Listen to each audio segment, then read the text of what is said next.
पिंपळाच्या झाडाला हिंदू धर्मात फार मोठे स्थान आहे. हे झाड देववृक्ष आहे. हिंदू धर्मात या झाडाची पूजा केली जाते, कारण ते सर्व देवी देवतांचे निवासस्थान मानले जाते.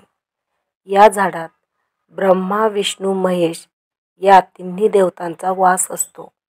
म्हणून या झाडाला अनन्यसाधारण महत्त्व आहे. ज्यांना नारायण, नागबली, त्रिपिंडी, भागवत ग्रंथ किंवा कोणतेही पारायण सेवा करायला जमत नाही, त्यांनी खालील उपाय हा कुठल्याही शनिवारपासून सुरू करून अखंड 41 दिवस करावा. साहित्य: पिंपळाच्या झाडाला अर्धा कप पाणी, अर्धा कप गाईचे दूध, चिमूटभर हळद, चिमूटभर काळे तीळ एकत्र करून पिंपळाच्या झाडाच्या मुळाला वाहावे व नमस्कार करून 11 प्रदक्षिणा माराव्यात.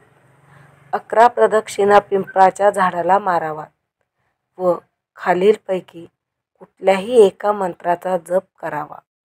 त्यानंतर दक्षिणेला तोंड करून नमस्कार करावा व घरी यावे.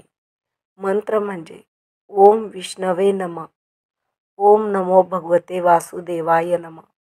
या 41 दिवसात काही अडथळ्याचे दिवस आले तर ते वगळून पुढील दिवस मोजावे.